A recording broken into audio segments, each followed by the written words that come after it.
Hello friends, welcome back to our channel. இன்றைக்கி நம்ம பார்க்க போகிற ரெசிபி என்ன அப்படின்னு பார்த்தீங்கன்னா, பன்னீர் ஃப்ரைட் ரைஸ் எப்படி பண்ணுறது அப்படின்னு தான் பார்க்க போகிறோம். ஸோ வீடியோக்குள்ளே போகிறதுக்கு முன்னாடி நீங்கள் நம்ம சேனலுக்கு புதுசுனா ப்ளீஸ் அந்த சப்ஸ்கிரைப் பட்டனை கிளிக் பண்ணிடுங்க. அதோட பக்கத்தில் இருக்க பெல் ஐக்கானையும் கிளிக் பண்ண மறந்துடாதீங்க. வாங்க வீடியோக்குள்ளே போகலாம். ஸோ முதல்ல நான் பாஸ்மதி ரைஸ் 1.5 கப் எடுத்திருக்கேன்.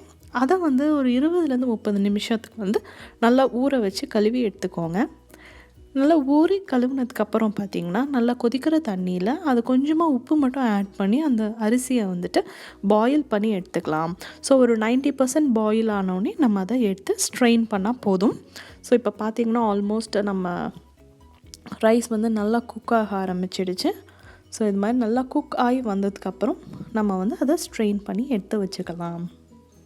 ஸோ இப்போ நம்ம ரைஸ் ரெடி ஆகிடுச்சு. அடுத்து பன்னீர் ரெடி பண்ணிடலாம்.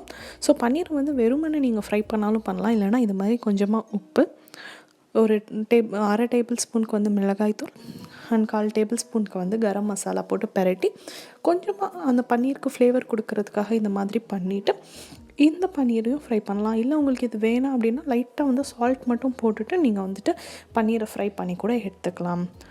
ஸோ இப்போ ஃபஸ்ட்டு ஒரு பெரிய இந்த மாதிரி கடாய் எடுத்துக்கோங்க. கொஞ்சம் எண்ணெய் கொஞ்சம் நிறையா தான் தேவைப்படும்.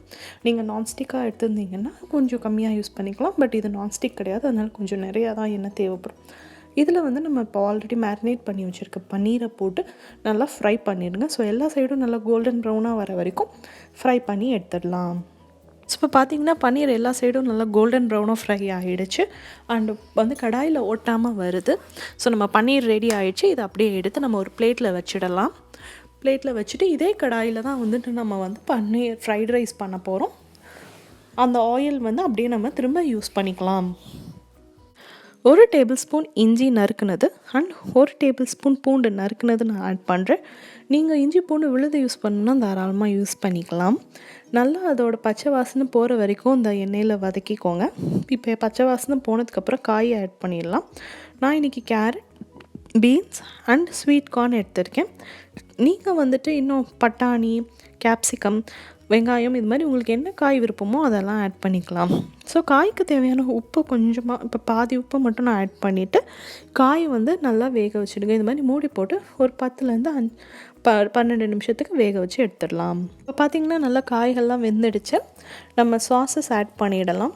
நான் இன்றைக்கி டார்க் சோயா சாஸ் எடுத்துருக்கனால 1 டீஸ்பூன் டார்க் சோயா சாஸ் எடுத்திருக்கேன் and 2 tablespoon chilli sauce எடுத்திருக்கேன். நீங்கள் லைட் சோயா சாஸ் எடுத்திருக்கீங்க அப்படின்னா கொஞ்சம் கூட்டிக்கலாம். ஸோ இதெல்லாத்தையும் நல்லா வெஜிடபிள்ஸோடு மிக்ஸ் பண்ணிவிட்டு நம்ம ஆல்ரெடி வேக வச்சு எடுத்து வச்சுருக்க சாதம் இருக்கு இல்லைங்களா, பாஸ்மதி ரைஸ், அதை இப்போ ஆட் பண்ணிடலாம்.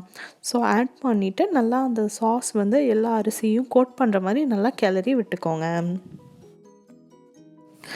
நல்லா ரைஸ் கிளறினதுக்கப்புறம் கடைசியாக அந்த ஃப்ளேவருக்காக ஃப்ரெஷ் கிரவுண்ட் பெப்பர்ஸ் மேலே ஆட் பண்ணிக்கிட்டு அதையும் கிளறிடுங்க. இப்போ லாஸ்ட்டாக டேஸ்ட் செக் பண்ணி பார்த்துக்கோங்க. உங்களுக்கு சால்ட் வேணும்னா ஆட் பண்ணிக்கலாம்.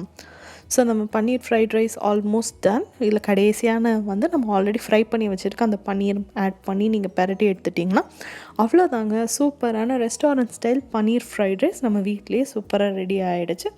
கார்னிஷிங்க்கு கடைசியாக கொஞ்சமாக ஸ்ப்ரிங் ஆனியன்ஸ் நீங்கள் ஆட் பண்ணிக்கோங்க மேலே. அவ்வளோதாங்க, சூப்பரான ஃப்ரைட் ரைஸ் ரெடி. குழந்தைங்களுக்குலாம் கண்டிப்பாக பிடிக்கும்.